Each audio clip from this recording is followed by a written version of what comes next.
इबादत करते हैं, जो इस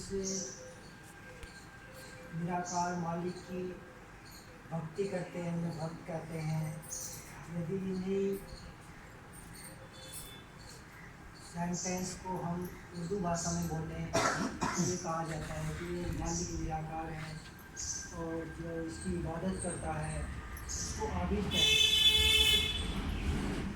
ऐसे में कि हम सब इस निराकार मालिक के भक्त हैं। कुछ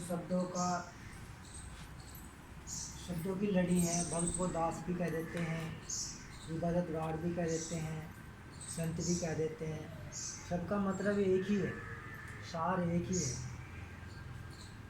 तो साधु ऐसा चाहिए जैसा सूप सुभाए, सार सार को गई ले थोथा दही उड़ाए। थोथा यानी कांच। जब वो कांच और हीरा वो इसका ढेर लगा हुआ है, अरे हम एक छाछ लेकर के उसको इकट्ठा करते हैं। उसको हीरे को तो हम बड़ी हिफाजत के साथ रखते हैं और कांच को ऐसी जगह ले जा कर के डालते हैं कि वो कांच वो कांटे किसी को चुभ ना जाए, किसी को जख्मी ना कर दे। तो इसी प्रकार जितने गुरु पीर पैगंबर दुनिया में आए उन्होंने इसी निराकार मालिक का संदेश दिया, इसी का पैगाम दिया और उन्होंने इसी के मैसेंजर रहे। उन्होंने यही कहा कि एक को जानो, एक को मानो, एक हो जाओ। क्योंकि ये जो मालिक है ये दुनिया में जितनी भी दौलत है उस सबसे जो है कीमती यही है, सबसे मूल्यवान यही है। मालिक अनमोल है। तो मनुष्य की जो श्वासें हैं, मनुष्य का जीवन है, ये भी अनमोल है। मनुष्य के जीवन का जो समय है ये भी अनमोल है। और जब अनमोल चीज़ खर्च हो रही है, अमूल्य चीज़ खर्च हो रही है, अमूल्य दौलत है, साथ ये श्वास, ये जीवन, ये मनुष्य जीवन का समय ये अनमोल खर्च हो रहा है, तो इसे खर्च करके अनमोल चीज़ ही प्राप्त करनी चाहिए। और वो अनमोल है मालिक निराकार। इसे भाषा में हम निरंकार भी कह रहे हैं। और यदि इसी सेंटेंस को हम उर्दू जुबान में बोलेंगे तो इसको लावजूद कहेंगे शास्त्री जी। यानी जिसका कोई वजूद माने रूप, जिसका कोई रूप ही नहीं है। ये बेरूपा है, बेरंगा है, इसका कोई रंग भी नहीं है। तो एक को जानो, एक को मानो, एक हो जाओ, सभी का यही संदेश रहा है। तो भक्ति दुनिया इबादत अभी नहीं समझी है। दुनिया में जितने भी लोग हैं, जितने मंदिर हैं, मस्जिद हैं, गुरुद्वारे हैं, तो पूरी दुनिया भक्ति को नहीं समझी है। तो साथ संगे जी, भक्ति दुनिया अभी न समझे, रब को पाना भक्ति है। आज हम केवल मैंने विचार नहीं करने, मैंने भी ये विचार करना कि मैंने रब को पा लिया है, इस निराकार मालिक की प्राप्ति कर ली मैंने, इस मालिक को हासिल कर लिया मैंने। क्योंकि मनुष्य इसी काम को करने के लिए दुनिया में पैदा हुआ है। आखिर काम मालिक ने आना, तो ये मालिक ही काम आएगा। जो निराकार मालिक है यही काम आएगा। दुनिया की और दौलतें काम नहीं आएंगे, गोरे चिट्टे चाम काम नहीं आएंगे। ये हम महल बना लेते हैं, घर बना लेते हैं, झोपड़ी घोंसले बना लेते हैं, ये काम नहीं आना, ये जिस्म भी काम नहीं आना। काम मालिक निराकार नहीं आना है। तो जितने भी गुरु पीर पैगंबर वली ओलिया साधु संत फकीर संत महात्मा दुनिया में आए, उन्होंने यही कहा कि इस निराकार मालिक को जानो और इसे हासिल कर लो, इसे प्राप्त कर लो। आखिर में यही काम आने वाला है। वो स्लोगन है LIC का, ज़िंदगी के साथ भी और ज़िंदगी के बाद भी। तो ये निराकार मालिक ये हमारे जब ज़िंदगी के साथ भी हमारे काम कर रहा है। देखो हमारे सांसों की गुंजन यही है। जब हम सो जाते हैं तो हमारे सांसों को यही चला करके रखता है। अगर सांस लेना अपने हाथ में होता ना तो हम सांस लेना भूल जाते। अब हम 9-10 माह माता के जिस्म में भी वहाँ पले पोसे, हमारा वहाँ निराकार ने हमको भुना, और साथ संगे जी कैसे हमारी आंखें बनाई। वहाँ क्या होता है, हमारा माता का अर्घ पिता का बिंदु, ना ये मुस्लिम ना ये हिंदू। तो सत्संगी जी एक नापाक पानी को सत्संगी जी कतरे को इस निराकार ने ही तो वहाँ गढ़ा है इस मनुष्य को। कारीगर ने काया बनाई, करी साफ मारा चंदा। तो एक चेहरे से दूसरा चेहरा नहीं मिलता। दुनिया में हमें इंसान का रूप दिया है, ये परमात्मा की सबसे बड़ी कृति है, अशरफुल मखलूकात। कुरान शरीफ में फरमाया गया है कि ये इंसान का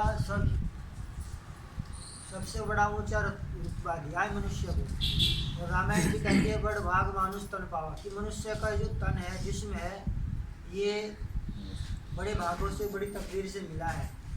तो हमारे सांसों की गुंजन ये निरंकार है। जब हम अपने जो श्वास इसने वहाँ श्वास भी हमारे अंदर रखी, आँखों में देखने की ताकत भी है, कानों में सुनने की ताकत भी है, जुबान में बोलने की ताकत भी यही है, और विचार करने की, दुनिया में बड़े बड़े कार्य करने की, नक्शे बनाने की, फिर इस नक्शे को इमारत में बदलने की, किसी फैक्ट्री का किसी कंपनी का हमारे दिमाग में नक्शा बनता है। मनुष्य के इंजीनियर के दिमाग में उसका निश्चय बनता है, उसकी फिल्म बनती है, वो ड्रीम वो सपने बनते हैं, फिर उनको वो कंपनी का रूप दे देता है, फैक्ट्री का रूप दे देता है, बिल्डिंग का रूप दे देता है। इमारतें खड़ी हैं दुनिया में, बहुत बड़ी इमारतें खड़ी हैं।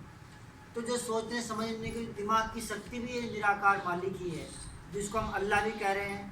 हम नामों के कारण घृणा करते हैं कि राम वालों को इस्लाम से बुआती है, अहले इस्लाम को भगवान से बुआती है, खिदमत खल्क भला कैसे करेगा कोई, जबकि इंसान को इंसान से बुआती है। तो सासंगे जी छोटे छोटे दायरों में फंसकर जो रह जाएंगे,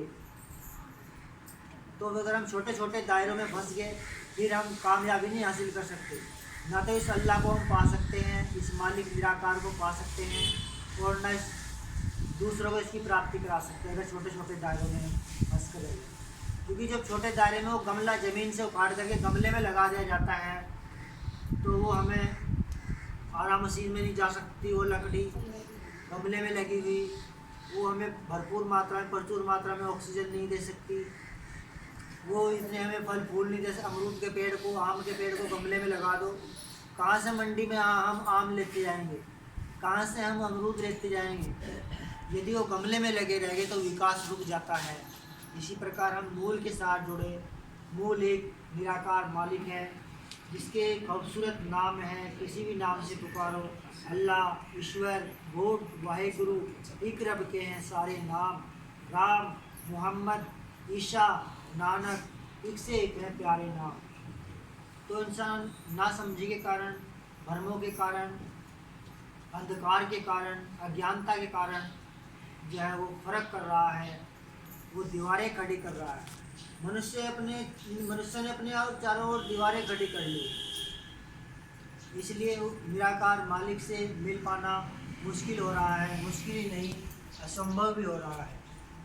यदि अपने पैगंबर के बताए तरीके के अनुसार मनुष्य चलता रहे, अपने गुरु के बताए तरीके के अनुसार मनुष्य चलता रहे, तो उसको ईश्वर की प्राप्ति हो जाती है। आज 15 अगस्त मनाया जा रहा है। हम भौतिक रूप से, जिस्म के रूप से तो हम आज़ाद हैं, लेकिन ये इलाही मिशन चाहता है कि हम रूह के रूप से भी, रूह की स्थिति भी हमारी वो आज़ाद हो जाए, मुक्त हो जाए, मोक्ष और मुक्ति को हम प्राप्त कर लें। चौवर्णा देव देश नानक किस पंडित को सदा आदेश। तो बाबा बूटा सिंह जी ने इस मिशन की स्थापना की, कहान जी से ज्ञान लेकर के। ये इलाही मिशन आज 15 अगस्त को बाबा अवतार सिंह जी के रूप में भी, अवतार सिंह जी की जो प्रेरणा दिवस, उनके जीवन को भी याद किया जाता है। अवतार सिंह जी के जीवन को याद किया जाता है। बाबा बूटा सिंह जी और अवतार सिंह जी का जब मिलन हुआ, उनकी मुलाकात हुई, तो 1929 में ये स्थापना की थी। उन्होंने संगतों का आयोजन किया था। पहले बूटा सिंह जी ने कई लोगों को ज्ञान दिया, पर उनकी ये ज्ञान समझ में नहीं आया। और अवतार सिंह जी की ज्ञान समझ में आया, उन्होंने इसको बांटना शुरू कर दिया। सत्य ज्ञान का ये उजियारा जग भर में फैलाना है। केवल एक समुदाय में नहीं, एक मजहब और एक धर्म के लोगों के लिए नहीं है, ये तो कुल दुनिया के लिए है। दुनिया में रहने वाले हर मनुष्य के, जैसे सूरज है, ये सूर्य सभी के लिए है, एक जाति के लिए नहीं, एक धर्म के लिए नहीं, एक संस्कृति के नहीं, एक संप्रदाय और समुदाय के लोगों के लिए नहीं, सूर्य सब के लिए है। एक ही हवा में जी रहे हैं पूरी दुनिया के लोग, हवा सब के लिए है, पानी सब के लिए है, और आग को भी सभी इस्तेमाल कर रहे हैं कहीं कहीं रूपों में, बिजली के रूप में और कई रूपों में हम संसार की चीज़ों को हम इस्तेमाल कर रहे हैं। अभी मोबाइल से रिकॉर्ड भी कर रहे हैं, तो ये आवाज़, इस वॉइस को भी हम कई कई रूप में प्रयोग करते हैं। वेदों में तो इस के लिए सत्संग जी प्रार्थनाएं भी की गई हैं कि सातों स्वर का मतलब फिल्मी दुनियाएं हैं, कहीं वेदों का उच्चारण होता है, कहीं रामायण का उच्चारण होता है, कहीं कुरान की तिलावतें होती हैं। दुनिया में जो ये 7 स्वर हैं, ऋषि मनीषियों ने, आलिम लोगों ने इसके लिए प्रार्थना की थी कि ये भी जो है, ये भी शांति प्रदान करने वाली, क्योंकि हमारी जुबान जो है बहुत खराब है। आग लगी आकाश को, जर्जर पड़े अंगार, संत न होते दुनिया में तो जल मरता संसार। यानी हमारे जो स्वर निकलते हैं, जो हमारी आवाज़ निकलती है, ये एक आग है। तो इसलिए संतों ने कहा कि ऐसी वाणी बोलिए मन का आपा खोए, औरन को शीतल करे आपो शीतल हो। यदि मेरे बोलने से दूसरों को शीतलता नहीं मिली तो मेरा बोलना व्यर्थ है, दूसरे के लिए अहितकर है। वो जो मैं अपनी एनर्जी खर्च कर रहा हूँ, बोल रहा हूँ, मैं चर्चाएं कर रहा हूँ, यदि मेरे बोलने से किसी को शांति नहीं मिलती, किसी के हृदय में शांति की स्थापना नहीं होती, तो मेरा बोलना व्यर्थ है, तो मेरी ऊर्जा व्यर्थ है, एनर्जी व्यर्थ है। तो शांति की स्थापना चाहते हैं जितने गुरु पीर पैगम्बर। इस्लाम वर्ड यो उर्दू का अल्फाज है, अरबी का अल्फाज है, लेकिन इसका मतलब है शांति। अल्लाह अपने शांति के घर की तरफ बुलाता है, तो शांति का घर ये परमात्मा है। ये शांति निराकार, ये शांति कुंज है, दिल में खूब बसाएगा। जो शांति का जो कुंज है, जो स्रोत है, निराकार मालिक ही है।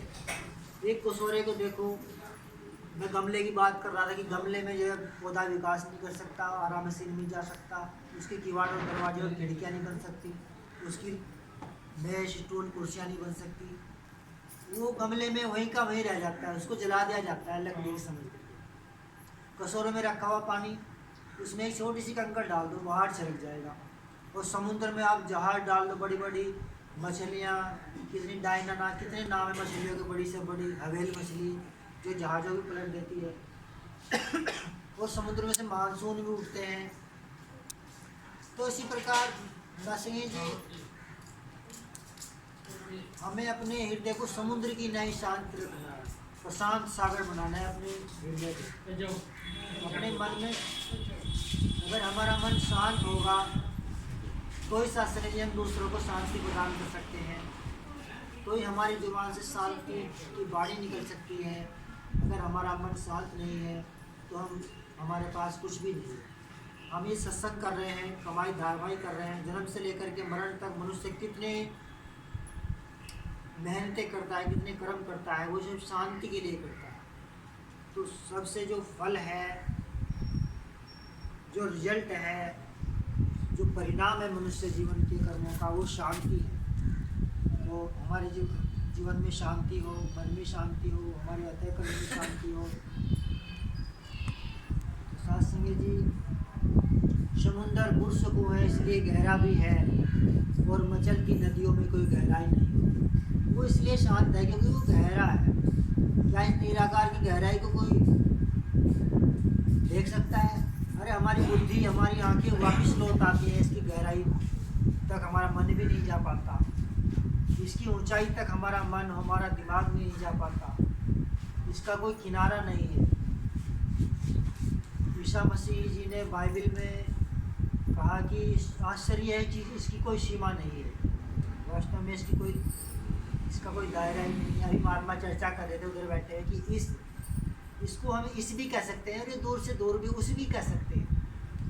वो वो जो जिसको जान लेते हैं, इसको पहचान लेते हैं, इसको देख लेते हैं, इसका आवाज़ करते हैं, इसकी मौजूदगी का इसको अपनी आंखों के सामने खड़ा देखते हैं, अपने अंग संग खड़ा देखते हैं, वही कहते हैं कि